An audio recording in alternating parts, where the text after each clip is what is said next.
Reece and Juniper were ambushed, their minds ensnared by a warlock spell that plunged them into their deepest, most painful memories. Now, free from the warlock's mental prison, they stand ready to retaliate. But the warlock's plan remains shrouded in mystery. What new horrors await them in the ruins? Have they truly escaped the warlock's influence? Or do lingering shadows of their past still cling to their minds? And most importantly, what will they find when they confront the warlocks directly? Reece and Juniper barely had time to recover before the warlocks struck again. Dark tendrils of magic erupted from the ruins, lashing out like living shadows. Before they could react, the magic coiled around them, constricting with an unearthly strength. Reece roared, his wolf clawing for dominance, but the spell was too strong. The warlocks had been waiting. His vision darkened once more, and the last thing he saw was Juniper's terrified expression before they were torn apart. Reece's eyelids fluttered open, his vision a blur of distorted light and shadow. A bone-deep chill, colder than any winter storm, gnawed at him. He tried to move, but his limbs were leaden, bound by chains that shimmered with an unholy obsidian sheen. The chamber was a tomb carved from nightmares. Flickering, sickly green light emanated from grotesque runes etched into the cold, damp stone walls, each symbol a malignant eye watching his every twitch. The air itself seemed to writhe, whispering secrets that clawed at his sanity. He was a caged beast, a prized specimen trapped in a warlock's twisted menagerie. A languid, mocking voice, smooth as venom, slithered through the oppressive silence. Ah, the mighty Alpha awakens. How predictable. Ezekiel, Reece whispered. You've proven remarkably resilient, Ezekiel purred, his voice a silken caress that belied the venom beneath. A minor inconvenience, to be sure, but we learn. We adapt, and this time, we've ensured your enthusiasm is thoroughly contained. Reece strained against the chains, his muscles screaming, the wolf within him a raging tempest. Where is she? Where is Juniper? You touch her and I'll tear your soul apart. Ezekiel's smile widened, a cruel, predatory curve. Oh, the valiant protector, so concerned. Your little companion is undergoing a rather transformative experience, a personalized journey into the depths of her psyche.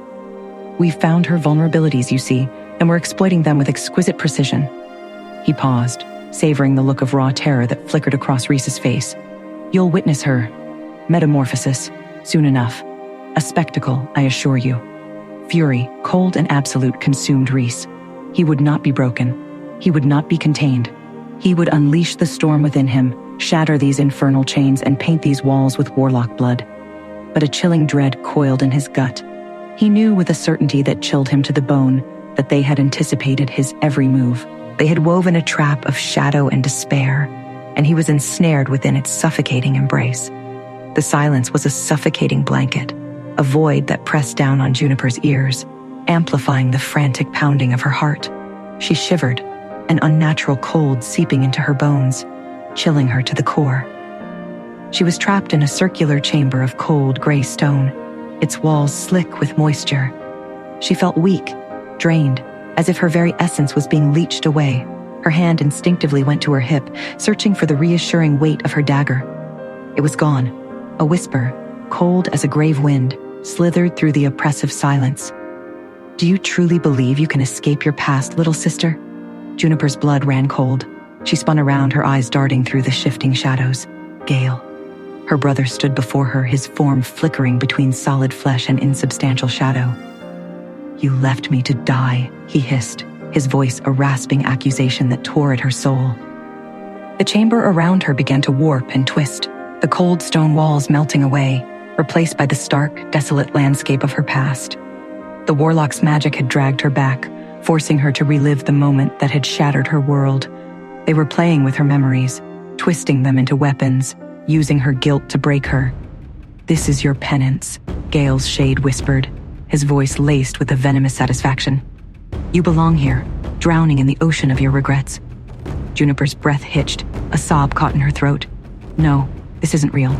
You're not real. But the illusion was too vivid, too real. The pain, the guilt, the raw, agonizing grief. It was all there, as fresh and raw as the moment it had happened. The shadows surged forward, coalescing into monstrous forms, their claws reaching for her, their eyes burning with malevolent intent. She clenched her fists, her nails digging into her palms. I won't let you win. I won't let you break me. Trapped in separate nightmares, Reece and Juniper faced the Warlock's cruel design. Reece, bound and furious, awaited a twisted metamorphosis. Juniper, reliving her past, fought phantoms of guilt. But what was the Warlock's true goal? Could they escape their prisons? Or were they doomed to become pawns in a darker game? Where's Trinity? Is she even alive? Hey, I am Trinity. Want to know what happens next? Then click the link in the description below and download the Pocket FM app and listen to the exciting episodes of Chosen by Fate, Rejected by the Alpha.